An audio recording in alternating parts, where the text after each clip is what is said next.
Me unë dyrësirë, kemi rujt e ti në gjithë të kohë, po të shkrush në Financial Times, ti thush shqiptarve, fuck you, kush jeti mor player? Më quan videon e këtij djalit dhe përpara sa të dëgjoja sharjet, ndjeva se këlldinë e tij. Pyeta për të. Demokrat 24 karat, nip i një demokrati të respektuar, profesionist me të cilin më lidh respekti ndërsjell. Fakti është se unë nuk ua kam thënë shqiptarve kurse si atë fjalë. Duket qartë edhe në artikull. Kur gazetari i Financial Timesit nga pyetur si i përgjigjesh ti atyre që të akuzojnë se je kumbari i Shqipërisë, si thash shkurt fjalën që meriton kush në fakt më akuzon pa pushim me vite dhe s'ka lënë 2 gur bashk për të më baltosur dhe varrosur, por kur asnjë provë. Nga një orë bisede lirë, gazetari zgjodhi pikërisht atë fjali. Po unë nuk jam pishman. E kupton që unë që flas, jam ngritur kur baba im i ndjer, që ishin nga njerëzit më të nderuar, më të njohur në Tiranë, në Shqipëri, ndroi jetë në Vjenë. Në kancri Mëlqis, sepse mjekësia në nivelin ku e ke lënë ti, e kuronte për ulçër o player. Më erdhi sinqerisht keq dhe përpara se sa të përgjigjesha, u interesova për rastin.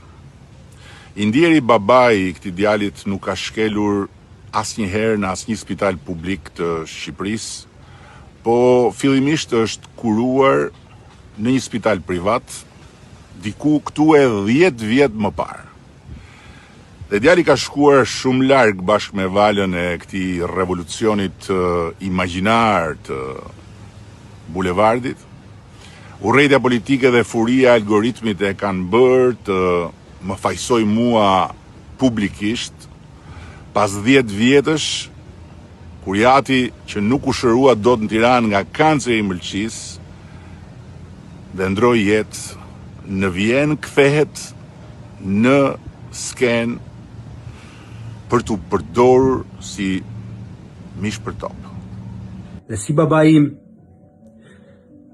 janë me mira shqiptarët që vuajnë, që bëjnë cirqe botës, sepse shëndetësia është në pikë që ti e ke lënë në këto 13 vite qeverisje, sepse i keni vjedhur gjithë paratë. Këtu shkon edhe më tutje djali, i bën mira shqiptarët që sipas tij vdesin rrugëve të botës, sepse në këto 13 vite shëndetësinë e pas kam kthyer unë në pikën e vdekjes, ndërkohë që transformimi i dekadës fundit në shëndetësi është epokal, më i madh se sa i të gjitha viteve të mëparshme të mbledhura së bashku.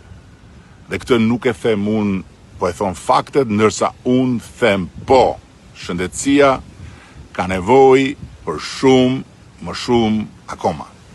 Dhe ti ke guxim të thuash popullit fuck you, po populli ta ka thënë me kohë çat kesh ku ti maj pragu derës.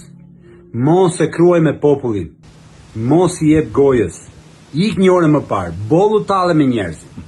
Bolli linçove njerëzit një nga një. Jo popullit, jo. Jo popullit, se as ky djali dhe as ata që u djeg ajo fjala pasi më akuzojnë dhe më shajnë si të dalë duarsh dhe mëndsh, as nuk janë populli, as nuk flasin dot në emër të popullit, sepse populli flet vet kur i vjen radha. Dhe ka folur kur ishte dita, do flas përsëri kur t'i vi dita, ndërsa ata njerëzit një nga një askush nuk i ka linçuar. Thjesht janë ekspozuar për t'u çmaskuar me fakte si individ shoqërisht rrezikshëm apo si manipulator të paskrupullt. Jo me shpifje, jo me sharje, si këto llafet më të ulta të rrugës që janë bërë tani norma e ditës dhe që në këtë rast turprojnë dhe babain e ndjerë. Është e turpshme që një kryeministër ende në detyrë të nxjerrë ato video, ato foto të njerëzve privat që kanë 1000 halle. Jo, asnjë video dhe asnjë foto private, njerëzish privat, po materiale publike individësh disa fytyrësh që nuk kanë 1001 halle, po kanë agenda lloj-lloj për të manipuluar publikun, duke gënyer dhe besuar dhe vetë gënjeshtra e tyre se ashtu ua do puna. Njësoj si ky djali këtu. Ti hyp helikopterit, ti dhe familja jote, kush janë njerëzit puna jote, drejtues së shtetit, hypin avionit kur rohen jashtë. Që mbylleni gojën, të paktën mos kalojnë në këtë grad, sepse do e ktheni personale me çdo njeri që është aty. Kush e di më këm gatron, po unë personalisht jam shtruar 2 herë dhe kam bërë 2 ndërhyrje në trupin tim, në spitalin shtetëror, ndërkohë që familja ime kur s'ka përdorur as helikoptera, as avion, as fondet shtetit, as për hall dhe as për qef. Çdo udhtim privat yni është i paguar nga buxheti familjar, gjithmonë në ekonomik. Tani është momenti të japësh dorëheqjen dhe qytetarët ta marrin Shqipërinë në dorë siç i takon, për një Shqipëri pa korrupsion, ku qytetarët nuk duhet shkojnë çdo cep botës të kurohen, sepse ti e ke lënë mjekësinë në këtë pikë. Jo, sepse unë jam i lidhur me një kontratë me tjetër kënd, që quhet Populli Sovran i Shqipërisë, me cilin kam firmosur deri në 2029.